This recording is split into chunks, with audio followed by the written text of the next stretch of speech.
منه على الاقل منبت الاحرار مشرق الانوار على الاقل النهارده. يستاهلون المغرب يا بدر، يستاهلوا طبعا. يلا يستاهلون. كبيره للجمهور المغربي، الف مبروك ومبروك لاخويا يلا بدر. ان شاء الله ان شاء الله ونسمع منه ان شاء الله نغنيو معكم.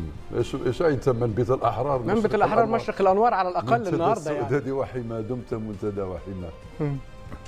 خلاص المغرب تستاهل. تستاهل المغرب كل خير. صار له كل خير طبعا. كلمات لا لحظه بس. لا بس انت تسجل. انا ملاحظك. انا كنت انا جاي الجمله. لا انا ملاحظك قاعد تسجل انت. انا جاي الجمله انني تخلصت من المغص وسلمته مؤقتا للزميلين مسعود وايضا لصابر. ماذا عن فتحي؟ ماذا عن فتحي؟ لا فتحي مسكين مع الكل.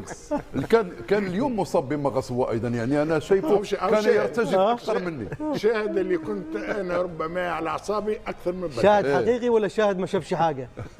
لا يضرش برشا حاجات. شفنا برشا حاجات. ما عرفتش نقول عليهم. شوف مشاري كيف اكدنا جميعا انه كانت مباراة قلب.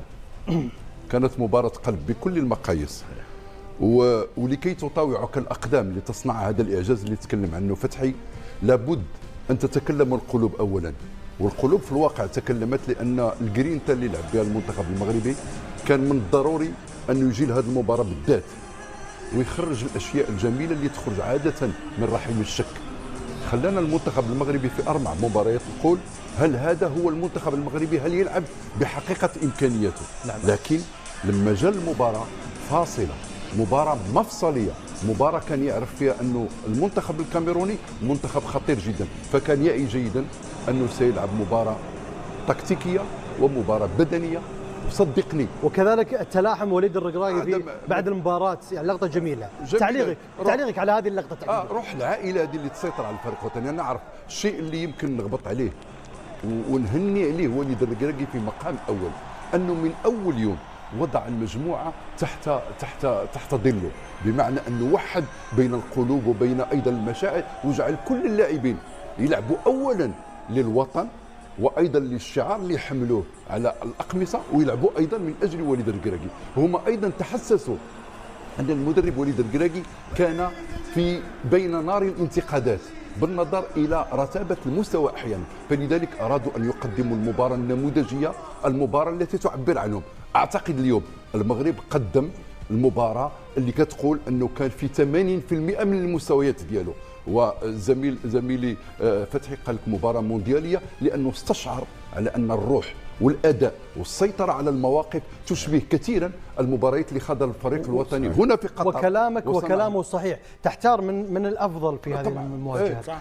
مزراوي ام ابراهيم دياز ام اسماعيل الصباري ام اشرف حكيمي ام الثنائيه الدفاعيه نيفا قردو. كثير هي مميزه، وكثير هم المؤثرين. يدل ان المنتخب المغربي في حضر بامكانيات وعناصره وتاثير نجومه. لا مشاري نظلم اي لاعب، لانك ماكش بتسمي 15 او 16 اللي نزلوا على الميدان. تظلم انسان يستحق مع الجمهور، فما انسان يستحق التنويه، يستحق نذكروه، وليد الرقراقي. صح، لانه عمل مقابله تكتيكيا رائعه جدا. صديقي مسعود قال الكاميرون ما جاتش، لا المغرب ما خلتهاش تجي. انت واش قلت؟ اي لا قلت كان ما جاتش معناها، لا جات، هي جات ولعبت معناها وريناها. اما المغرب بك القوه وك الاندفاع وك التحضير النفساني الرهيب راهو تتفرج.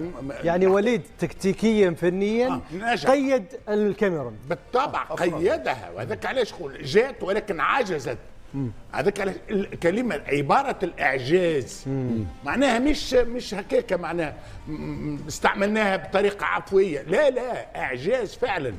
معناها تقريبا جهز فريقه لمقابله نهائي، تقول مقابله نتاع دور نهائي، وفي نفس الوقت معناها كبل الفريق الكاميروني اللي حقيقه نتفرج وكانه الفنيات نتاع المغرب، ولكن ايضا الاندفاع البدني نتاع الكاميرون نقاه عند المغرب كما قال صابر. راهو كل الثنائيات تقريبا. هذاك علاش صعيب ياسر باش معناها تجبد لاعب من وسط المجموعه. أنا مثلا ايوب الكعبي عمل 60 او 70 دقيقه روعه. الهدف الاول اللي حرر الفريق المغربي هو الصوره نتاع ال4 مقابلات السابقه. شكون الهدافين هم؟ ايوب الكعبي 3 اهداف وابراهيم دياز 4 اهداف. تمريره معناها من عند ايوب الكعبي لانه هو صاحب صناعه الهدف والتجسيم من ابراهيم دياز. معناها شوف برشا ساعات كي تجي حلوه تجي مع بعضها. صح. المغرب اليوم كل التفاصيل تعرف حتى كل شيء كان رائع اليوم. فتحي من روعه اللي شفت بقول انا قلت لك في البدايه كل تفصيله في المباراه كانت جميله. الهدف بتاع سيبري لاعب ايمن سدد الكره بيسراه بهذه الدقه ومع هذا الزحام داخل منطقه الجزاء وتوصل للمكان اللي هو محتاجه في الدقه ديت وفي المكان ده حاجه يعني اداء اسطوري في تفاصيل صغيره يعني يحسب لكل جميع اعضاء المنتخب المغربي في مباراه اليوم. اذا كذلك كسر عقده عدم الوصول من عام 2004 اليوم تصل بعد بالرياضيات بعده 21 عام 22 دخلنا في الايام اما في الايام عندنا محامي وعندنا دكتور محاسب ايضا وعندنا جوجل وعندنا رئيس بلديه عنده الارقام قديش مولود وكل شيء. بس ندخل مسعود عنده شنو سعود؟ عنده العاطفه عنده كل شيء عنده الهدوء عنده الحضور عنده الابتسامه الجميله عنده الهدوء ان شاء الله تحضر غدا بعد الجزائر وان شاء الله بعد مصر. عطفا على وليد الركراكي اليوم حقيقه كنا سعداء بما تحقق من ارقام. اولا هذا منتخب مغربي يكمل المباراه الخامسه وهو من دون هزيمه، يكمل المباراه الخامسه وليس في دفاعه الا هدف واحد، يكمل المباراه الخامسه وعنده 4 كلين شيت لياسين بونو باقل تصديات، دليل على ان المنظومه الدفاعيه في اجمل تجلياتها ما في ادنى شك. ثم ايضا هي مباراه وليد الركراكي. لماذا مباراه وليد الركراكي؟ لانه حطم فيها الكثير من الارقام القياسيه، نجح فيما عجز عنه مدربون كثر، ثم ايضا اصبح بالامانه هو اول مدرب ولاعب يبلغ نصف نهائي كاس افريقيا الامم، بلغه لاعبا سنه 2004 واليوم يصله ايضا مدربا. جميل، اذا رقم قياسي وصله كلاعب وكذلك كمدرب اليوم وليد الركراكي للمربع الذهبي في كاس افريقيا. نتابع ماذا قال بعد هذا التأهل. Félicitations pour la victoire. على هذا الفوز الليلة لعبتم بأريحية مقارنة بمباراتكم ضد منتخب تنزانيا، ما الذي تغير؟ إلى حد ما صحيح لأننا سجلنا في وقت مبكر، ولكن ضد المنتخب التنزاني لم نلعب بطريقة جيدة ووقع نقدنا بطريقة لاذعة، ولكن في كرة قدم هناك هزات في المستوى لم ندخل بطريقة جيدة ضد المنتخب التنزاني ولم نرهقهم. أما ضد المنتخب الكاميروني فقد أرهقناهم.